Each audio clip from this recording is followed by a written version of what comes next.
सरपंच साहब, आपने सैकुल निमिला के खिलाफ आवाज उठाई थी। आपने कहा था धरने पर बैठेंगे, लेकिन आप बोले 19 तारीख के बाद धरने पर बैठेंगे। आज 27 तारीख हो गई है और ना तो धरने वाले नजर आ रहे हैं और ना अर्जी वाले नजर आ रहे हैं। क्या वजह है, जबकि सैकड़ों को गिरफ्तार भी कर लिया गया है? बिल्कुल सही फरमाया आपने। सबसे पहले तो सभी का बहुत बहुत धन्यवाद और सभी पीड़ितों को और सभी मेवात वासियों को मेरा सलाम अर्ज।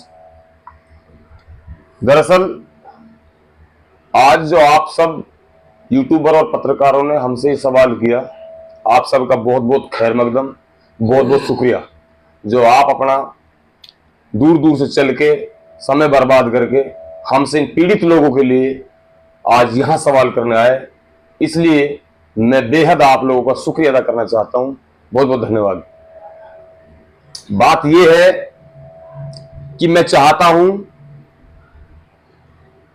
कि जितने भी पीड़ित लोगों को इन ठगों ने ठगा है, सभी पीड़ित लोग कानून कार्रवाई करें। यही बात मैं कहता आया हूं और फिर भी यही कह रहा हूं। और मैं ये भी चाहता हूं, अगर पुलिस प्रशासन या किसी भी डिपार्टमेंट में कोई अधिकारी पीड़ित लोगों की मदद ना करे तो मैं आपके कंधे से कंधे मिला खड़ा हूं।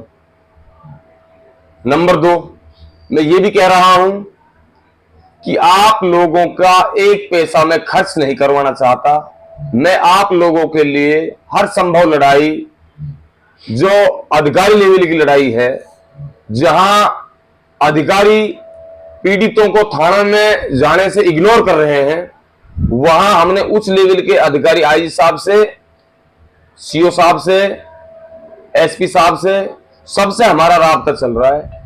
उन्होंने ये दिशा निर्देश दिए हैं, माननीय राहुल प्रकाश जी आईजी साहब रेंज भरतपुर ने, कि जितने भी तुम्हारे कामा विधानसभा के जो थाने हैं 4-5, इन सब थानों में आप लोकल जो लोग पीड़ित हैं, जिन लोकल लोगों को ठगा गया है, वो सबसे पहला मुकदमा वो दर्ज कराएं। जैसे सब थानों से संबंधित हैं, जिस पहाड़ी थाने से संबंधित किसी भी आदमी को ठगा गया है तो वो पहाड़ी में मुकदमा दर्ज कराए। कोई 2 पैसा लेगा नहीं उनसे और उनका मुकदमा दर्ज होगा। और अपनी पीड़ा को, उचित पीड़ा को बताएं कि किसने उनसे पैसा ठगा है और किसने कमीशन की बातें की हैं और कौन इनका गिरोह है और कहां कहां इन्होंने प्रॉपर्टियां खरीदी हैं, कहां इन्होंने जमीन खरीदी है और किन किन लोगों ने इन लोगों के पैसे को अब तक कहीं जमा कर रखा है। तो ये सब चीजें खुलासा हर पीड़ित करे, आप हम सब करें और पूरा मेवात क्षेत्र करें, क्योंकि ये एक अजाप है मेवात के अंदर। मेवात के उन गरीबों को ठगा गया है, उन मजलूमों को ठगा गया है कि जिनके पास ना रहने को घर है, ना खाने कमाने का कोई रास्ता है, ना शारीरिक स्वास्थ्य ठीक है। सरपंच साहब, आप उनको बहुत बुरी तरह से ठगा है। और उन गरीब और अतीमों की पीड़ा, मेरे हिसाब से जो लोग आज ठगी के पैसे को लेकर बैठे हैं, वो इनको हजम नहीं कर पाएंगे, क्योंकि अल्लाह के घर में देर होती, अंधेर नहीं होता है। थोड़ा समय लग सकता है, लेकिन इनसे अल्लाह ताला इनका रिजल्ट बहुत जल्दी आएगा।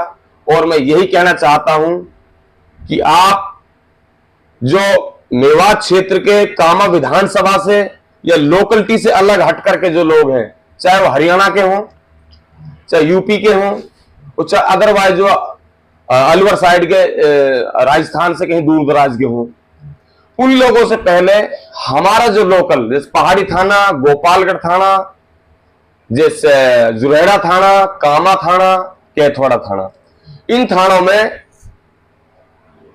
थानों में संबंधित जिनको मुकदमे दर्ज कराने हैं, वो मेरे से संपर्क करें, मैं उनका मुकदमा खड़ा होकर दर्ज कराऊंगा। अच्छा सरपंच साहब, और हर एक थाने में हम 4 से 5 मुकदमे दर्ज कराएंगे। उन 4-5 मुकदमों से एक से समझो कि जैसे आप लोगों का खाता खुल गया, फिर दूर दराज के जो लोग हैं, हरियाणा वाले या कहीं अलवर जिला के, यूपी के, कहीं से भी, उन सब का रास्ता खुल जाएगा और सारे लोगों की जो कंप्लेंट है वो सब उन्हीं मुकदमों में अटैचमेंट हो जाएंगी। क्योंकि 10 के 10,000 मुकदमे तो इन थानों में दर्ज हो नहीं सकते। इतना प्रशासन कहां से आएगा, इतना आयु कहां से आएंगे, कैसे तफ्तीश हो पाएगी। लेकिन हर एक मुकदमे के पीछे हम 100-200 मुकदमों का अटैचमेंट कराएंगे ताकि हजारों की तादाद में मुकदमे दर्ज हुए। अच्छा, रहा मसला इस चीज का।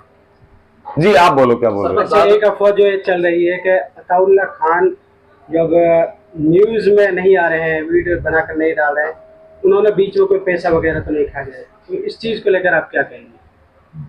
देखो ऐसा है, आप लोग जैसे तुम्हारे मुंह पे आ रहा है सवाल कर देते हो, वो तुम्हारी मर्जी है, लेकिन बात इस चीज की है कि मसला इतना पेचीदा है कि पीड़ित लोग हैं, उन पीड़ित लोगों को दाढ़ी और टोपी और ईमान के नाम पर ठगा गया है। ठीक है, उन लोगों को अगर थोड़ा सा भी कोई बहकाने का प्रयास करेगा, क्योंकि मच्छर जो होता है वो डंक मारने का काम होता है मच्छर का, और दुख कर करके वो भाग जाता है और उसको पता नहीं इसको क्या हुआ है। तो मच्छर डंक मार के भाग जाता है और आदमी दुख को अपने को सुलसुलाता रह जाता है। ठीक है, लेकिन उसमें गुस्सा किस चीज पे लाए? अब इस अल्फाज को आप कह रहे हो या कोई और कहे तो मैं गुस्सा किस पे लाऊं? आज मेरे सामने आपने कहा है, अब आपसे किसने कहा है, हो सकता है आप भी सबूत ना दे पाओ उस चीज का। ये बहरहाल कोई सवाल नहीं है। मैं उस प्लेटफॉर्म पर काम कर रहा हूं कि अगर कोई भी आदमी अपने आप में ईमान वाला बन रहा हो, कोई भी आदमी तकवादार बन रहा हो और मेरे सौदे की कोई हिम्मत रखे, तो मेरा सौदा करना यहां पर अच्छे लोगों की बस की बात नहीं है। मैं सौदागर होता तो आज जुनैद नासिर कांड को लेकर के मोनू मानेसर सलाखों के अंदर नहीं होता। उस समय मेरा बच्चा 307 का मुकदमा में बंद होता, मुलजिम था। उस समय मेरा परिवार 380 मुकदमे से बंधा हुआ था, पूरे परिवार पर तलवार लटकी हुई थी। लेकिन मोनू मानेसर वाले मामले में मैंने धरना को नहीं छोड़ा, मैं बीच के धरने में रहा। पूरा प्रेशर अधिकारियों का आया, आईजी का आया, एसपी का आया और पूरे प्रशासन ने मेरा घेराव किया। 50-50 गाड़ियों को रात के 12-12 बजे तक मुंडल के चांदरा का गांव तक मेरे पीछे पुलिस भागती थी। जगह जगह पूरे हरियाणा में हम भागते थे, आगे हमारी गाड़ी भागती, पीछे पुलिस भागती थी। लेकिन मैंने उस चीज की परवाह नहीं की। मैं भूखा रह सकता हूं, आधी में से आधी खा सकता हूं, इनसे अल्लाह ताला मुझे गर्व है, मेरे कोई एलिगेशन नहीं लगा सकता। सवाल इस चीज का सरपंच साहब, आपसे पहले पहाड़ी में एक सभा हुई थी जिसमें आईजी से बातचीत की थी, उसमें आप भी शामिल थे। आपने कहा था कुछ सफेद कपड़े वाले हैं ऐसे जिन्होंने पैसे खाए जी, लेकिन आज कुछ लोग आप पर भी आरोप लगा रहे हैं इस तरह से। मतलब इस तरह से आरोप लगा रहे हैं, कहीं सोशल मीडिया पर अताउल्लाह साहब नहीं आ रहे। पहले आपने कहा है कि भाई धरना प्रदर्शन करके बैठेंगे, लेकिन अब ना तो धरना वाले नजर आ रहे, ना आरजी वाले। मेरे हिसाब से तो आप लगा रहे हो आरोप, जनता नहीं लगा। जनता लगाती तो मेरे पास फोन आते। आज से 23 तारीख जो गुजरी है ना, जो 23 तारीख गुजरी है, मेरी बात सुन लो, तुम्हारे लिए बता देता हूँ। 23 तारीख में मैं, ये मेरे पास फाइल रखी है, ये सारी एप्लीकेशन है, ठीक है, सारी की सारी कंप्लीट। 23 तारीख को मैंने यहाँ 35 से 40 आदमियों को बुलवा लिया था और डीएसपी साहब से और सीआई साहब से, कोतवाल साहब से मेरी पहाड़ी थाने में बैठ के बात हो गई थी और मैं वहां नामजद्दी मुकदमा दर्ज करा रहा था। मतलब वो 25, 29, 30, 32 लोगों का मुकदमा दर्ज हो रहा था। 30 से 32 लोगों का मुकदमा में नामजद्दी करा रहा था। पूरी फॉर्मेलिटीज हमने कंप्लीट कर ली थी। पूरा मजमून बनाने में हमें रात के 9 बज गए थे। सुबह से शाम हमको हो गई थी। एक पाम खड़ा होकर के हमने सारे लोगों के परफॉर्मा तैयार किया, एफआईआर लॉन्च करने के लिए सारे तरीके से जो कंटेंट थे उन सब को तैयार किया, कंप्लीटली तैयार किया। अच्छे बेहतरीन वकीलों से हमने मशवरा किया और मशवरा कर करके कोतवाल साहब के पास थाने में जब तक हम पहुंचे, जब तक 9:30 पौने 10 बज चुके थे। एसएचओ साहब ने मेरे से इतना कहा, बड़े भाई लेट हो गए और मुकदमा हम दर्ज अब भी कर लेंगे, कोई बात नहीं है, लेकिन अगर सुबह आप आ जाते हो तो और बेहतर रहेगा और सोच समझ के इसमें जो धाराएं हैं उनको हम मजबूती से जो है सोच समझ के रखेंगे और कमी कोताही होगी उसकी भी इसमें पूर्ति कर लेंगे। तो मैंने अपने लोगों से कहा कि मैं ऐसा करते हैं, हम सुबह आते हैं और सुबह मुकदमा दर्ज करते हैं। उसमें हमारे साथ हमारे 1-2 पत्रकार भी थे, जाहिद भाई था, समीम भाई था, 1-2-4 और थे, अपने उमर भाई था, काफी लोग थे वहां। इन सब के बीच की वो बात है। जैसे ही मैंने सबसे अनुमति ली, वो भाई कल तुम सबको आना है, मुकदमा अब भी हो जाता है लेकिन रात में हम इस मुकदमे को बिल्कुल करेक्ट एकदम फर्स्ट क्लास करना चाहते हैं, कमी कोताही कहीं इसमें नहीं रहे। तो सुबह के लिए मैंने उनको सबको इनवाइट किया थाने पे आने के लिए। लेकिन सुबह जब हुआ, दिन निकला, तो अभी तक उन 29 के 29 लोगों को ना तो मेरे पास फोन आया है और ना मेरा फोन उन लोगों ने उठाया है और वो इन कागजों को देके चले गए। उनसे किसी ने बोल दिया तुम मुकदमा कराओगे, तुम्हारे पैसे खत्म हो जाएंगे।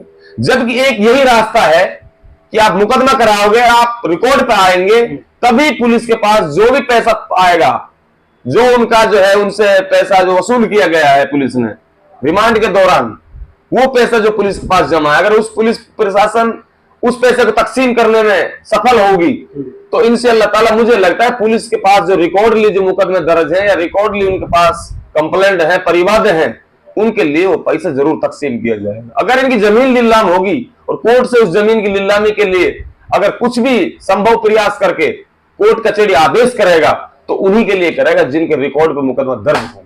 मैं इतना जानता हूं। अब आरोप प्रत्यारोप पे लगाएं तो मुझे कोई फर्क नहीं पड़ता, लेकिन मैं इतना बताता हूं अल्लाह पाक गारत में मिलाएगा उन लोगों को जो लोग इन गरीब और मजलूमों के पैसों को मतलब इनके बारे में गलत सोचेंगे। अल्लाह पाक मुझे कल मौत दे दे अगर मेरे मामले में कोई सोच भी नहीं आ सकती मेरे अंदर इस चीज की, और ना इस दुनिया की ताकत है बहन चोद कोई आदमी मेरे को ये कर दे, मेरे मुंह से कोई और बुरी बात निकले। मैं अपने धर्म और कसम है मेरा, मैं ईमान धर्म से ये कह रहा हूं कि मैं बहुत नफरत करता हूं चोर और गुंडे लोगों से। बहुत से लोगों ने लाशों को बेचा है, उन लोगों से मैं नफरत करता हूं। बहुत से लोगों ने सपोर्ट दिया है लाश बेचने वाले लोगों को, उनसे मैं बहुत बड़ी नफरत करता हूं। मैं उनसे बिल्कुल गुथ भी सकता हूं, लड़ भी सकता हूं, लेकिन इस चीज में जो आप लोग ऐसी बातें कर रहे हो ये चीज बिल्कुल मुझ पे सहन होने वाली नहीं है। अच्छा सरपंच साहब, आखिरी सवाल इसमें ये है कि जो जिन लोगों के साथ अर्जी वालों के साथ आप शुरू से खड़े थे और वो लोग आपकी वीडियो देखकर एक भरोसा रखते थे, आप पर यकीन रखते थे कि भाई सरपंच साहब हमारे साथ खड़े हुए हैं, ऐसे में काफी दिन हो गए आपको सोशल मीडिया पर एक्टिव होते, तो ऐसे में आप अर्जी वालों से क्या संदेश देना चाहेंगे? क्या ऐसा है, अब से पहले 20 तारीख या 19 तारीख में हमने स्टेटमेंट दिया था, डॉक्टर महबूब सादल और मैं, गनी सरपंच डांठट और एक दो आदमी और, हम सारे के सारे भरपूर बैठ करके राहुल प्रकाश से बात करके आए थे। ठीक है, मैंने स्टेटमेंट दिए वो कोई 2-4 महीने नहीं हुए, अभी मेरे ज्यादा से ज्यादा 8 से 9 दिन पहले का स्टेटमेंट आपके पास रिकॉर्डली होगा। वो बहुत जल्दी आप लोग कह देते हो ये बात, वो नहीं किया ये नहीं किया। आज हम इन गरीबों की मदद भी कर रहे हैं, और अगर कोई मदद करते करते हम लोग कोई, अरे हर चीज को हम गाएंगे नाचेंगे थोड़ी, कई चीज ऐसी भी तो है कि हम अपने तरीके से काम कर रहे हैं, तो ये सोशल मीडिया वालों को बुला के काम करेंगे तभी